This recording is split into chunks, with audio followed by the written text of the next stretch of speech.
আমরাই সেই দল যেখানে ভোট দেওয়ার কারণে একজন নারীকে গণধর্ষিত হতে হয়েছে। বাংলাদেশে আর কোনো রাজনৈতিক দলের এই ইতিহাস নাই। ফ্যাসিবাদ মুক্ত বাংলাদেশ পেয়েছি, তাতে অনেক মানুষের ত্যাগ, সংগ্রাম এবং অনেক মানুষের সাহসিকতা, অকুতভয় সংগ্রামের যে ইতিহাস রয়েছে, আপনারা প্রত্যেকেই তার অবিচ্ছেদ্য অংশ।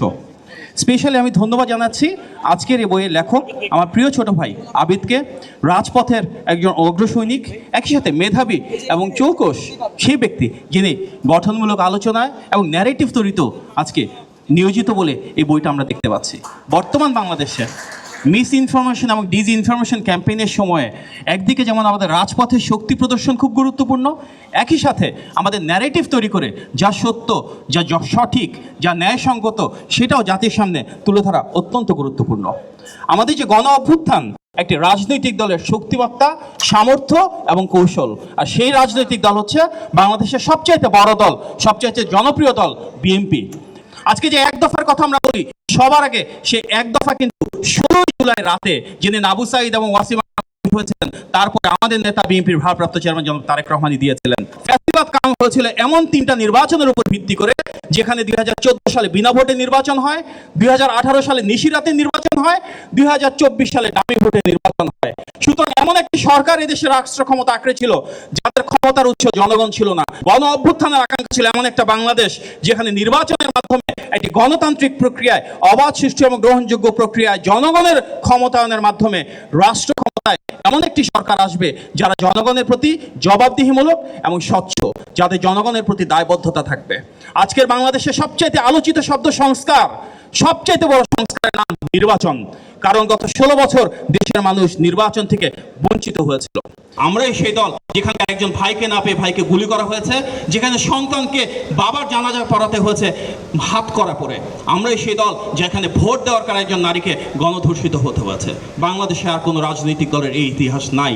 আজকে খুব দুঃখ লাগে যখন দেখি যে আমাদের এমন অনেক নেতা রয়েছেন 300-400 মামলা শিকার হয়েছেন, যারা ব্যাপকভাবে যারা মানবাধিকার লঙ্ঘনের শিকার হয়েছেন, ওনাদের দিকে এমন অনেকেই প্রশ্ন তুলেন যে গত 16 বছর কার কোথায় ছিলেন, যার বিরুদ্ধে জীবনে একটা মামলা হয় নাই, যার বিরুদ্ধে আওয়ামী লীগের একটা আঘাতও নেমে আসে নাই। এটি অপপ্রচার।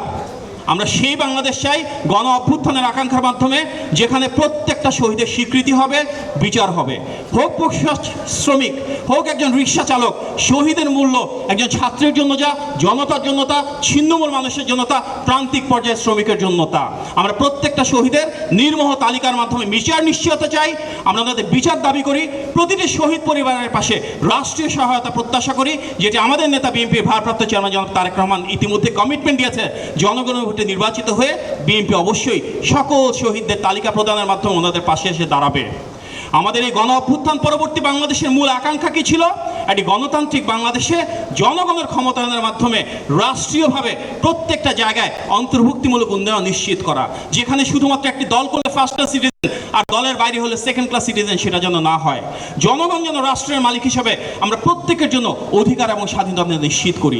বাংলাদেশি জাতীয়তাবাদী দলের জাতীয়তাবাদী কাণ্ডার হিসেবে আসুন আমরা সবাই কাঁধে কাঁধ মিলিয়ে আমাদের নেতা বিএনপির ভারপ্রাপ্ত চেয়ারম্যান জনাব তারেক রহমানের যে আদর্শ, ওনার যে বক্তব্য, ওনার যে 31 দফা রয়েছে, সেটির আলোকে বাংলাদেশে সেই গণতন্ত্র পুনরুদ্ধার করি, গণমানুষের অধিকার এবং স্বাধীনতা পুনরুদ্ধার করি, এবং বাংলাদেশের সবচেয়ে বেশি তরুণের যে দল, সবচেয়ে বেশি তরুণের যে অঙ্গ সংগঠন জাতীয়তাবাদী ছাত্র দল, সেই ছাত্র দলের সাংগঠনিক অভিভাবক যিনি, গণমানুষের নেতা, বাংলাদেশের 18 কোটি মানুষের প্রতিটি গণতান্ত্রিক ব্যক্তি, দল এবং রাজনৈতিক দলের নেতা হিসেবে গণ অভ্যুত্থানে যিনি নেতৃত্ব দিয়েছেন, সেই তারেক রহমানের সাথে আমরা এক হয়ে ওনার পাশে থেকে, ওনার সাথে থেকে, উনি যেভাবে বলেন জনগণের কাছে ছুটে গিয়ে বাংলাদেশের প্রান্তিক থেকে সর্বোচ্চ পর্যায় পর্যন্ত সকল মানুষের জন্য অন্তর্ভুক্তিমূলক উন্নয়ন নিশ্চিত করি।